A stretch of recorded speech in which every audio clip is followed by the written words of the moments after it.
When a brand new game as big and beautiful as Starfield is released, everyone is always so concerned about where to get the most legendary of gear. I like to disregard all the extra items that the game throws at you and stick with the primitive ones. Starfield has a large number of weapons to choose from. Pistols, shotguns, assault rifles, arc welders, and magshots. Most of these weapons are meant to be offensive, to be used for dealing damage to enemies. However, there's one unique weapon that was meant to be used almost exclusively for gathering resources. Can you beat Starfield with only the laser cutter? We're playing on normal difficulty and allowing melee, since it's not really a weapon. The only weapon I am allowed to kill enemies with is the laser cutter. This means no pistols, rifles, shotguns and the likes, but also no grenades or explosives. You're also probably wondering how I'm going to deal with spaceship fights. Well, I'm not. There are quite a few spaceship fights that can't be bypassed, and I can't exactly strap the laser cutter to my ship and use it as a cannon. Sadly. This run started off no different than any other. I began my job as a miner, helping my fellow miners increase their bonus for the week, and then traverse through an old cave system. After picking up some shiny metal object, passing out and hitting my head on the ground, I found myself in the med bay, rearranging my face. You know, I don't remember looking like this in the mirror this morning. Stupid hunk of metal must have given me a bad blow. I look like Sloth from the Goonies. I chose the cyberneticist background for this run simply because it comes with laser and medicine perks. I then proceeded to choose the unholy trinity of traits: introvert, kid stuff, and terra firma. Introvert because I'll be riding solo for a lot of this run, saving a couple hundred hours since my companions won't want to stop and share their feelings every 5 seconds. I also picked terra firma because you spend significantly more time on planets than you do orbiting them. Lastly, I chose the kid stuff trait so that I could have 2 loving parents for once. And because I thought that the backpack you get at your parents' house would help me. You'll see later why none of those turned out to be true. After crying into the mirror for an hour, some lovely gentleman in the kitchen offered me a sandwich to cheer me up. Hey, that was my sandwich! With a full belly, the world was finally ready for me, so like a knight in mining armor, I began my journey. At this point, I was so excited to test out my new laser cutter. So much so that the second the pirates landed, I was in amongst them, blasting my laser load all over their faces. The laser cutter deals a whopping 4 damage per hit. For reference, the very first Eon pistol you find does 10 damage and has a fire rate of 50. Luckily, the 75 fire rate on the laser cutter made decapitating these level 2 pirates a bit too easy. They might have made me use a med kit, but only 2 of them actually managed to get off the ship. Like shooting cyberfish in a space barrel. With the taste of pirate blood in my mouth, I tracked down their captain to a planet called Crete. I touched down, turned the local wildlife into an exotic soup, and made my way inside the research station. This game is just teasing me at this point, honestly, tempting me with such a legendary weapon so early on. Defeating the enemies in here was simple and helped me get used to the laser cutter, how far away I can attack from, and how long it takes to kill. After adding the local population to my soup mix, I reached level 2 and upgraded the laser perk, giving me plus 20% more damage. Honestly, I didn't even try convincing the pirate leader. I just went straight in shooting. Technically, environmental explosives are in the same category as melee. They aren't weapons, so I'm allowing them for this run.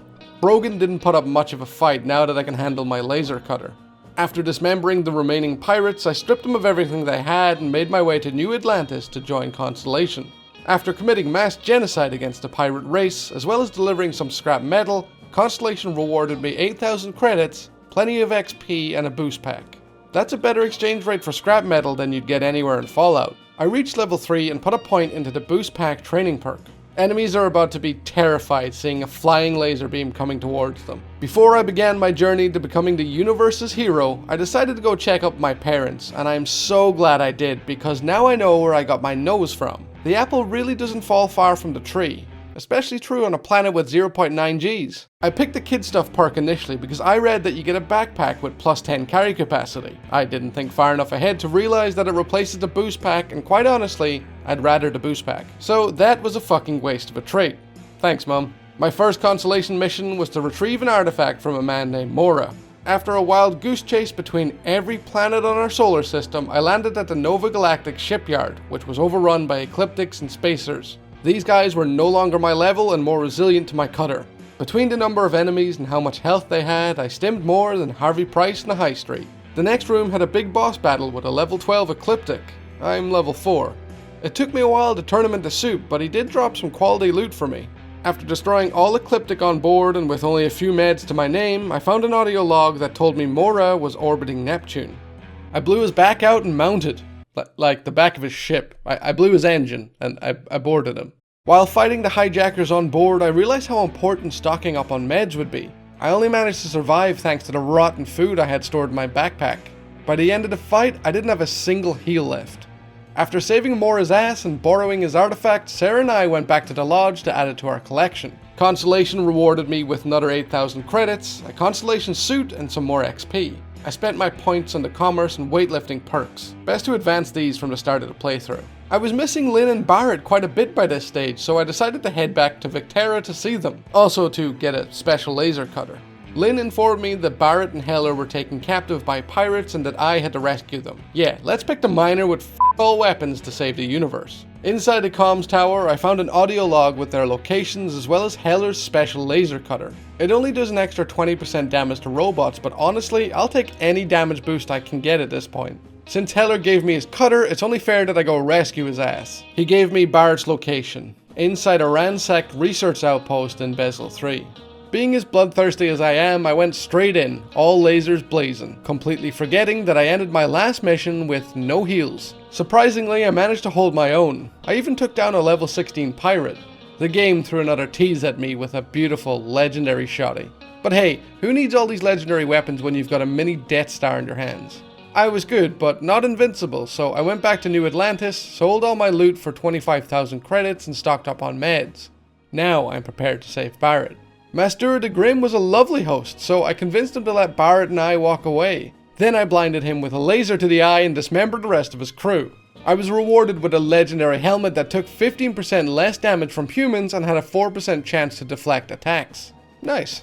After heading back to the lodge and leveling up, I acquired a medic perk and talked to Sam Coe. Sam wanted me to help him find the Empty Nest, where another artifact was located. The Empty Nest is deep in the middle of the Shaw Gang's territory, and honestly, I'm completely fine with that. It gives me more enemies to practice my laser hair removal skills on. But after rounding up my crew and heading over to Aquila, that enthusiasm started to fade.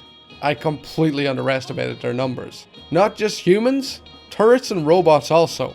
There were more Shaw Gang here than cars in the movie Cars. It felt like killing one gang member made another one spawn in its place. Like beheading a hydra. They were popping out of buildings, from under rocks and up from the bushes. I used quite a few meds here, but this was where I really understood how useful stunning enemies was with my laser headshots and melee attacks. If I was able to shoot an enemy in the head for a certain period, they would get stunned and it would cancel any animation they were currently in, such as reloading. Likewise, if I melee an enemy, they would get stunned and cancel their reloads too. I tracked down the last gang member that attempted to flee, mutilated him, and then leveled up my laser skill for plus 30% laser damage. Just as I picked up the artifact and thought I was done with this shitty planet, the Shaw Gang leader made her appearance on the laser cutter show. Funny enough, she wasn't happy I killed 80% of her members. I popped every damage resistance cam in my back pocket and started laying into her. Shaw wasn't half as difficult as her toughest men. Quite disappointing actually. The Ashta, however, either have a massive health pool or their skins are laser resistant because they took ages to kill. After eradicating all traces of life on Aquila, Sam and I went back to the lodge to place our artifacts into the collection. Unless you want to end up like the residents of Aquila, I highly recommend you hit that subscribe button and turn on notifications. Only if you're enjoying, of course. This way you'll get notified when I upload future Starfield content. The next video's playstyle is a bit of an up close and personal one. After that fight with Shaw and the Aztec creatures, I realized that it's only going to get tougher. I needed to level up faster and get enough money for my meds and my crippling Terra Brew addiction. So, rather than investigating the biggest unsolved mystery in the literal universe, I decided to join some cool cowboys and solve some less exciting mysteries. As initiation to their little cowboy gang, they wanted me to go and kill an outlaw captain. And I was more than happy to oblige. This here is the reason I'm joining the Freestar Rangers. I don't want the final enemy of the game to be as tough as a turtle's titties and take me 5 business days to kill. I'm also going to need a better spaceship for later in the main questline, and joining the Freestar Rangers is one of the best ways to get one. After burning a hole through the outlaw captain's chest, Emma and the Marshal gave me another piece of metal that somehow carried authority. My first mission as a deputy was to help a farmer that had been threatened by a merc group called the First. Pretty shit name for a merc group if you ask me. I began following their footsteps to their base and killed a few wildlife on the way. Just a few bugs, nothing notable. Until this big fucker showed up and tried to eat me. I'd actually prefer to fight a Deathclaw than this big mammoth. After destroying Heimlich's evil twin, I had a lovely conversation with the ruffians and their leader. They agreed to leave the farm alone and not attack it ever again. They even agreed to hand over all of their weapons, ammo, and meds. It turns out they stole their ship from Hope Tech, so on to Hope Town we go to talk to the CEO of the company. Ron... Hope. How egotistical do you have to be not only to name your company after yourself, but also the fucking town your headquarters is in? Han Rope wants me to find who stole his ship in the first place. Honestly, he could have texted me that instead of making me travel across fucking galaxies. Does he not have some kind of hope police to help? A contact named Billy Clayton, no relation to Mayor Clayton, offered me the location of the ship thief if I took down a loan shark for him. Peacefully. I didn't hear the last word because as soon as the idiot bouncer let me in, I unleashed laser hellfire upon them. Well, after a few seconds, I unleashed laser hellfire upon them. I talked to the ship thief and Madame Savages and she gave me an encrypted slate with information on the Merc Group. The next encrypted slate was in the Red Mile. Because of course it was. Couldn't have been in some daisy meadow on a distant planet or something, could it? On my first playthrough, I decided to run to the end of the mile and run straight back. This time I wanted to kill everything in my path. How naive I was. Turns out that the Red Mile Maulers have the biggest laser resistance ever. My laser merely tickled them. This run isn't going to get any easier. After flying to and from the Red Mile, I was on the home stretch. Until I met a random propulsion specialist who asked if I had any vacancies. In the middle of a war zone. Mid-conversation we were ambushed, so I gave him back his resume and took the heat so he could escape. Godspeed, my friend. Mai gave me the coordinates for Marcos, who held another encrypted slate. He wasn't overly difficult to kill, even though he was level 22. The only issue was that I came unprepared, and after killing Marco, I had one medkit left. But he had an entire crew left. This made it pretty tough. The only reason that I survived was because of the headshot, stun, and melee tactic I used. I barely made it out alive. The last slate is on a ship orbiting the Sakharov solar system. 90% of the time, my fights occur on planets, and I get a slight buff. This is one of the rare times where my character had a debuff. Not ideal when I'm only shooting a noisy cricket at them. Oh, come on! Even with the plus 20% damage to robots that Heller's Cutter has, they were still challenging in this area. I got to a point where I decided I couldn't take them all on and had to run past them. Even after popping all the damage resistance meds in my pocket, I died. Twice. There were so many turrets and so many enemies shooting at me from every angle. I mean, come on, look at this shit. Luckily, Mai herself was a piece of cake to take down, both times I fought her. Yeah, I said it. Piece of cake. I returned Mai's encrypted slate to Alex, reached level 12 and upgraded my boost pack perks fully. Alex decrypted all slates and gave me the location of the first. I was immediately ambushed after entering the mech facility to confront them. This was a big fight. Melees and headshot stuns worked wonders here. Not too difficult, but my meds were draining due to their sheer numbers. I had all my trauma packs used and only emergency packs left. How embarrassing it must be for one little laser boy to come into your massive HQ and clear out rooms and rooms of your soldiers with his Itty bitty tattoo gun. After extracting the XP from their bodies, I leveled up the laser perk fully. This gave me a 5% chance to set enemies on fire. I wasn't too excited about this perk because it sounded a bit lackluster, but I was so wrong. Normally it takes about 50 or 60 laser beam round things to kill an enemy, and I'm pretty sure that the 5% chance to ignite is applied to every laser beam round, meaning that every single enemy I shoot will ignite before I can kill them. The fire effect deals quite a good bit of damage over time as well. The only problem now was my lack of meds. My health is red and I have yet to kill everyone. After looting a single med pack from a dead soldier, I just about managed to kill everyone, with a whopping amount of HP left. It seems someone has already written a book about this fight too. I talked to Paxton. He told me the truth about who contracted them and then killed me. Attempt number 1 at killing Paxton didn't go as planned, but attempt number 2 was fire. Since money isn't an issue in this run, considering I can sell everything except my laser cutter, I spent a few tens of thousands at the doctor's, the average cost of a bandage in the US, and then I went to confront Han Rope. I decided to spare him this run. The Marshal promoted me to Ranger and gave me the Star Eagle spaceship, the whole reason I joined them. This is going to come in clutch later. Back to the main questline, Vladimir asked me to find 2 more artifacts for our space rock collection. Andrea was already on a planet searching for one, so off I went to give her a hand. Turns out she needs a lot more than help.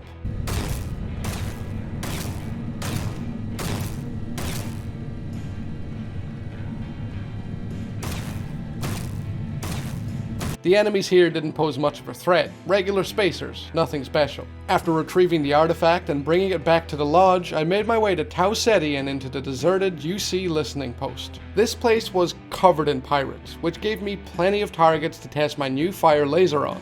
Honestly, this burning effect was way better than I imagined and makes the laser cutter far more powerful.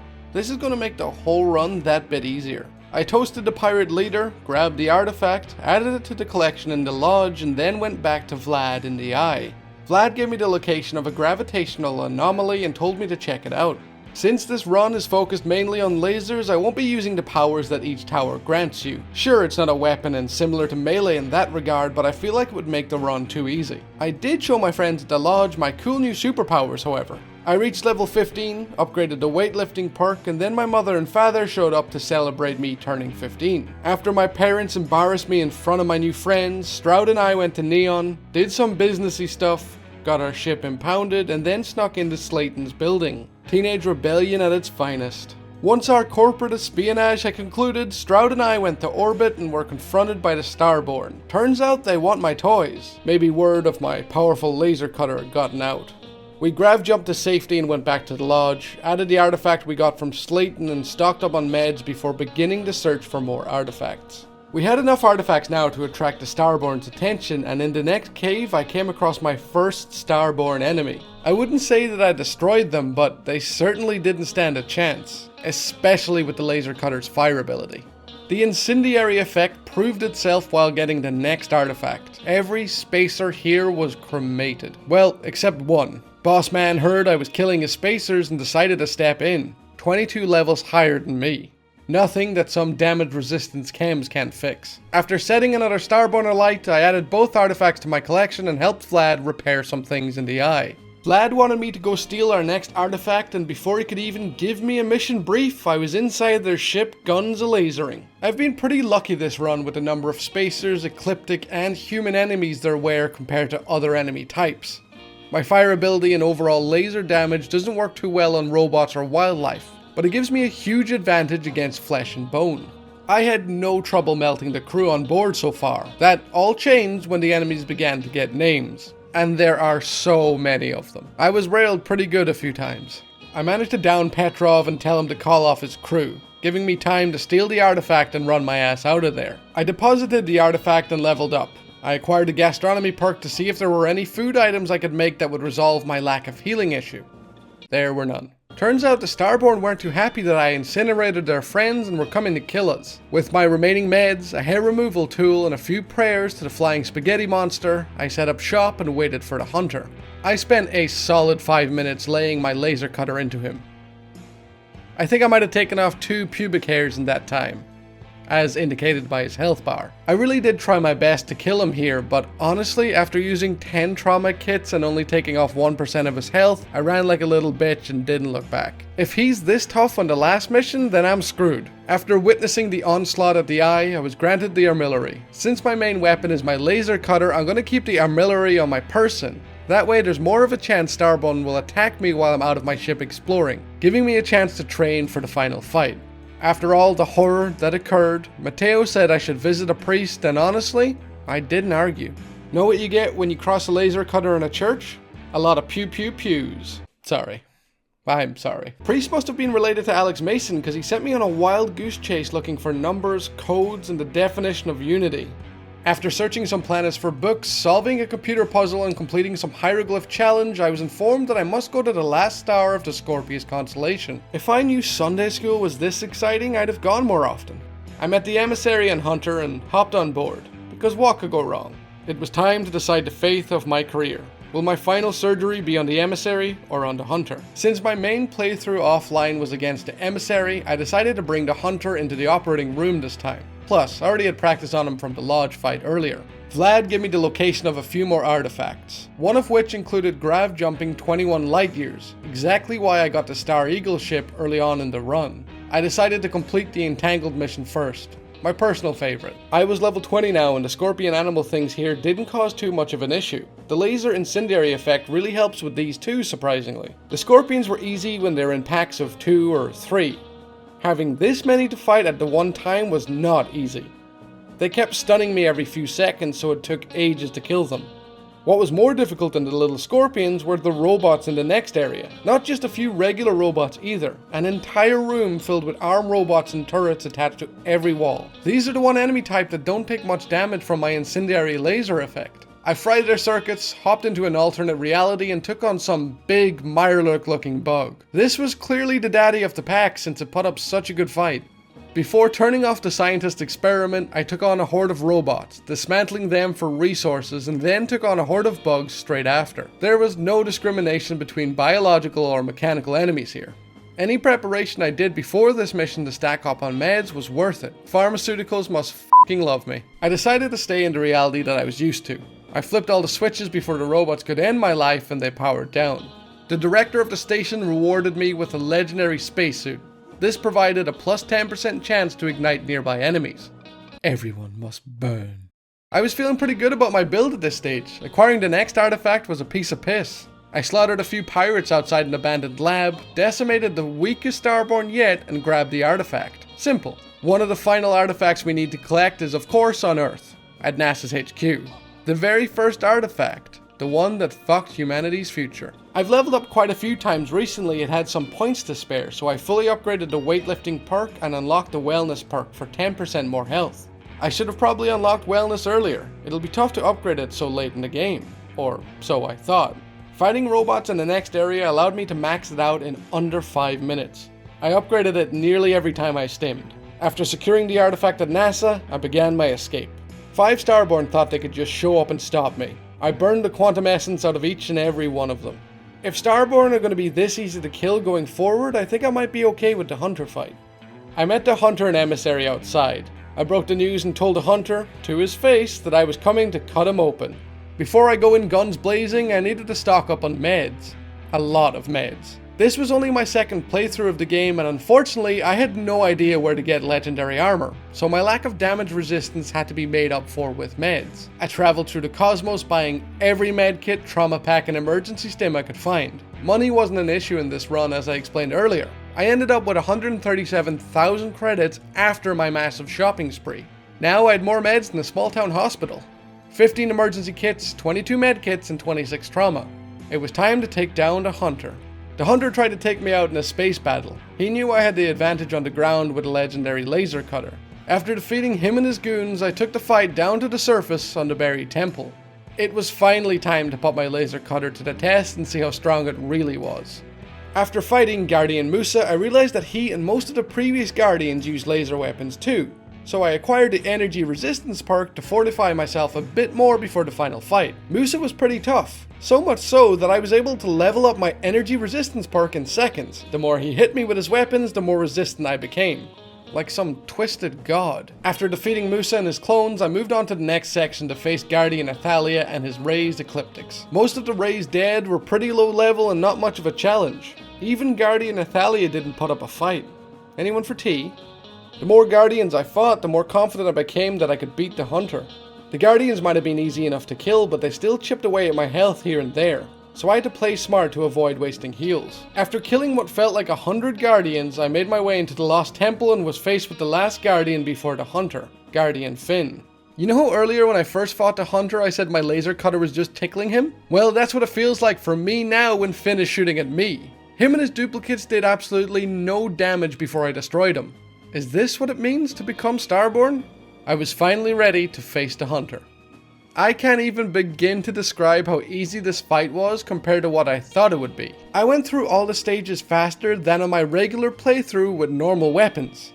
Stunning him with headshots and melee attacks worked out perfectly here and allowed me to do an insane amount of damage really fast.